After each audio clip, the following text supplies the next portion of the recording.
Gregor, Rok, Uroš. In the back row there is Igor and myself, Tadej.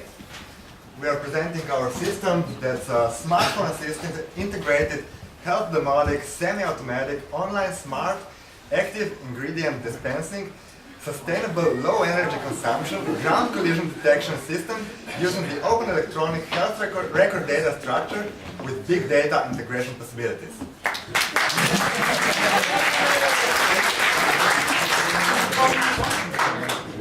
And have a short name? Short name? Ted. Okay, that's better. Okay, so what we did is we integrated the electronic health record system that the previous lecturer already touched the theme. So I'm not going to go into that detail, but Uroš will explain a bit more later. We also integrated a medical reminder, a medication reminder that reminds you when to take which medications and drugs and stuff like that. So that will be the ROX part. And we also implemented the fall detection system that alerts the staff if the patient has fallen and needs attention. So we'll talk about everything later. What is an open EHR? Yes, so it's a system and it has two words. First is open and the second one is EHR. I think that's obvious. So EHR is an electronic health record system. That's the system that's actually like a health record that is held at your doctor, but in electronic form. Open, it means that every documentation is freely available, the source code is accessible, and also the libraries are open as well. So anyone can add to the source or add the features and stuff like that. So the Open EHR is the EHR system that is accessible to everyone and everyone can update it. It describes the management, storage, retrieval and exchange of health data. It is intended to last for life of the patient. So at birth you should get such record or more records for each doctor one, and it should be just, the data should only be added so you get the whole picture of your medical history.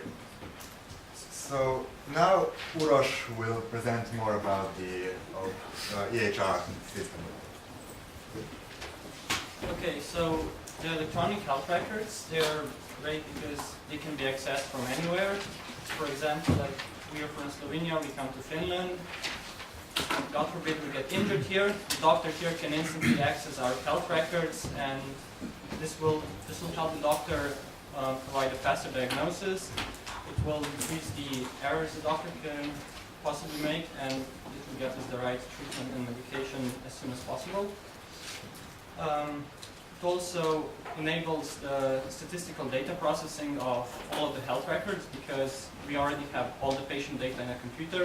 You just need to run into a program and get statistics from all of the patients.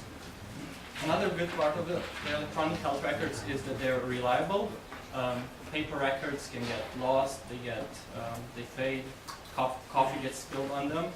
But with the electronic health records, you can easily back them up on a server far away, and they stay there, they don't get lost. The system is not perfect, however, it has some problems. For example, it is not easily extendable, it's difficult to implement. Say a doctor will decide they need to add some more functionality to the current system they're using. You have to get in touch with the developers. The developers need to make a prototype, go back to the doctor, back and forth, and it's a lengthy process. Also, each country or each hospital, I don't know how the system works, could have its own implementation, and the implementations would not be compatible with each other, so that is another problem. OpenEHR is a proposed standard for electronic health records. It's proposed by the OpenEHR community. It's an information system that is domain specific for the health domain. Because it is an expert system, it needs doctors to provide the data, to provide the information to make the system work, so the doctors, I'll talk more about it later. The good part about OpenEHR is it is easily extendable.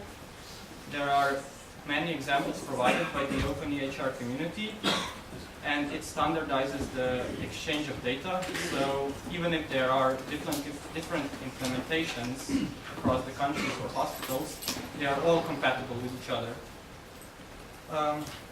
So OpenEHR uses XML to define archetypes, and the program support is in the form of Java libraries. The good part of OpenEHR is the multi-level design, which allows it to be compatible across all platforms. So how it works is on the left, the domain specialists will create archetypes and archetype libraries. They are used in the system for data capture, validation, querying. The experts will also create templates. Templates are used to drive the system and also define the graphical user interface that the doctors will later use. On the other side, the developers will use archetype reference models and archetype modeling language and reference models to create schematics which will then be used to create the database. The database will then connect to the system, which will also communicate with the terminology to deliver data to the user in a human-readable format. So no matter what language the doctors are using, they will always get the data in their own language because of the terminology.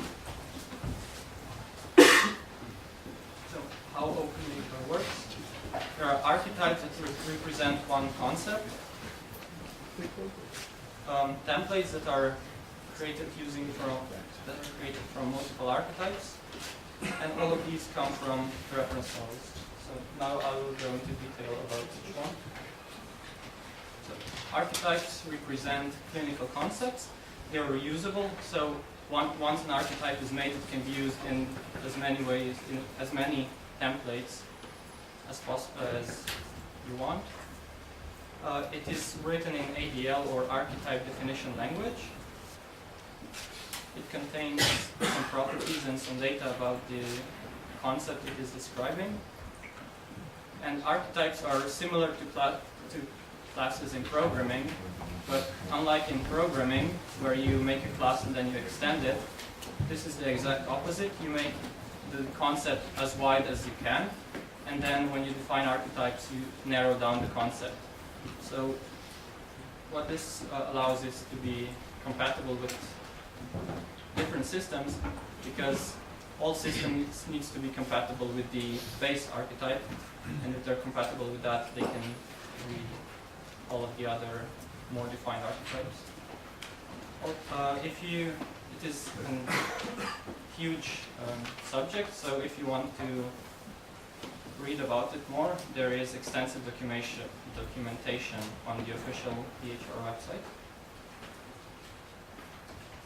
So templates, they are, as I said before, they're created from one or more archetypes. They allow renaming or omitting nodes from archetypes to create specialized templates that are usually used to generate user interfaces. They're also used to input data, access the data from the database, validate that, to ensure that the correct data is written to the medical database so that no errors are present, because errors in the medical field are bad. Okay. Reference models are domain specific, very generic, as I mentioned before. They have been defined by the OpenEHR community. Reference models are basically the default archetypes and templates that are used as a baseline to create other archetypes and other templates. You can think of them as a standard library in programming languages. Yeah, and similar to like standard libraries, they don't change much. They are pretty much static. So yeah, they are the main building blocks of archetypes and templates. So this is the archetype reference model. It's big and scary, but you can pretty much ignore most of it except for this bottom right four, which are the four main archetypes that are used in medical. They are observation, evaluation, instruction, and action. The rest of the tree is just so that we can organize these four archetypes into a tree-like structure that we are all used to.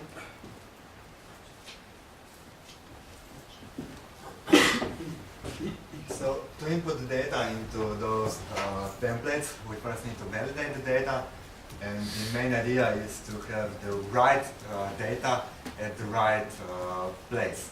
So you don't enter the surname where the birthday should be, and that you also get the right value of the data. If you expect a heartbeat rate, you cannot put, I don't know, 400 beats per minute or something like that. This validation is ensured by the templates themselves, so everything is automatic.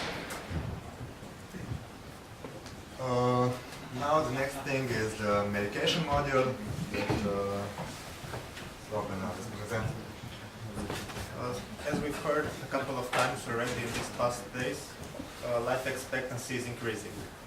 What this means is that as we grow older, we get more and more diseases and health problems, for which thankfully there are many medicine available already. But maybe some of you have seen medication taking schedules of older people, and they can be quite complex, like take medication for cholesterol in the morning and at noon, and take medication for low blood pressure every other day. And they can be quite complex and confusing for old people, who can then either forget they already took a medication and take it again, which leads to over-medication. They can totally forget to take medicine, which leads to under-medication. And as we get many prescribed medicine from different specialists, there's also the danger of bad drug interactions between these prescribed medications. And there's no one centralized place where you can check for all the medication someone is taking. And as you can imagine, bad drug interactions lead to further health problems, which lead to people going to the hospital sooner. To help with this, we created a phone app using OpenEHR. To do this, our app looks for all electronic health records for a patient and from different specialists, and takes out what prescriptions a person has, and from this creates a list and a schedule for when to take the medicine. Furthermore, it reminds the patient when to take the medicine, and if he or she didn't take it, triggers an alarm. Since all the medications are in a list, it's then simple to take this list to a specialist, such as a pharmacist, who can then check for bad drug interactions. We also created a phone case that integrates a pill dispenser, which Gregor will now demonstrate.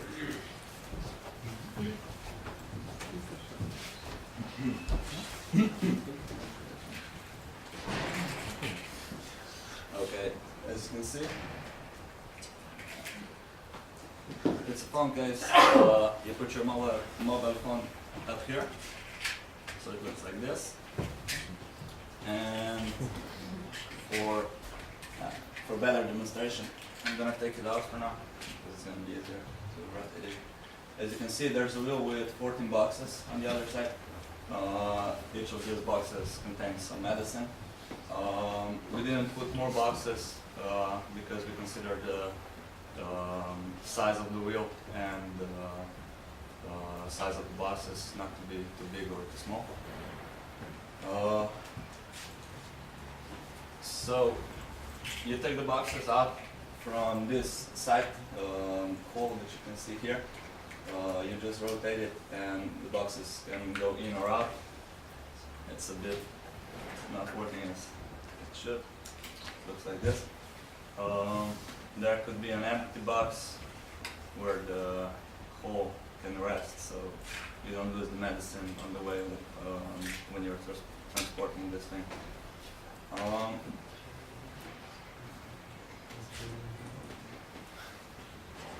As you can see, the whole box can rotate also. So I'm going to show you on the example how it works.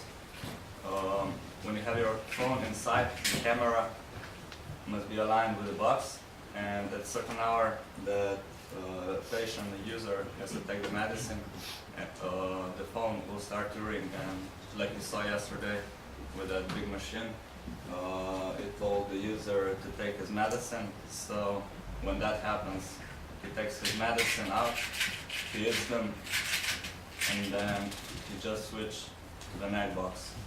That is, I don't know, for 4 hours later. There would be also a dock station at home, so at home the phone would always be there, so the battery wouldn't run out. And we were also thinking about adding integrated battery charger in the case, because most people can forget to take it on vacation or a walk or whatever, wherever they go. And the other thing is the wheel can be, because it's only for 3 days, maybe 4, there could be an option to change wheels or just go to the pharmacy and get a new wheel and you put it up there or something like that. Thank you.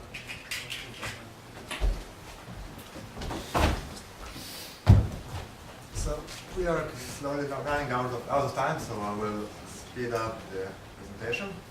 The last part is fall detection. It's comprised of 2 parts. The first is fall detection, the second is posture recognition. In combination, then they can predict the falls with really good accuracy. So the fall detection works like this. Each data is collected, and then in 1 second window, we're looking at the minimum acceleration and maximum acceleration. When the user is standing, the normal 1g acceleration from the gravity is applied, so we take that as a baseline, and then the minimum is when you are in free fall, or if you touch the ground, the line doesn't reach 0, so it's lower, and then when you hit the ground, you accelerate or stop actually, and the acceleration is high. The minimum should be before the maximum, and the difference in height of those peaks is the actual fall event. We take the with the threshold, we know if this was a fall or if it was just a step or something. So next is the posture recognition. So it works with accelerometer, and it checks the y coordinate. If the y coordinate is alternating between positive and negative value, that means it's walking because you're going up and down. And if the y-axis is horizontal, that means you're lying. If it's vertical, it means you're standing up. So those are the three main states. So after the fall is detected, here the posture is also calculated. And if you are continuing to walk or standing up, then the fall is detected as is regarded as a false alarm. So it just ignores it. But if you're still lying down or not responding, then the alarm is triggered, and you have a minute or so to respond. And if you say everything is okay, then everything is okay. If you trigger alarm, or if you don't respond, then a message is sent to a relative or a nurse or something. This is from an article by Christian Gujewski, Mitja Luštek and Matjaž Gams, so you can read about it if you like, or come to me afterwards and I will tell you about more about it. And the current state of the project is the case prototype, so it doesn't really work. It's big and it's not really intended for everyday use, but it presents the idea. Medication reminder at the moment does not connect to the EHR system or the open EHR system, so it just lists the medications that you input manually, but we can work on it during these 2 weeks. Fall detection works fully, so that's done. And our target group is elderly people or even blind people. Because the blind people do not know which medicine to take or something, you could rotate the correct hour, the phone would know if that those medications are correct or no, and you just take it out and that's it. In Slovenia there is a development of the OpenEHR specification, and ThinkEHR is a proprietary implementation of the OpenEHR specification. It provides also a data storage, is web-based and supports everything that you need from such a system. Here I have an example of this interface. So those basic info is presented, and we also have history records and medication data and everything that's needed.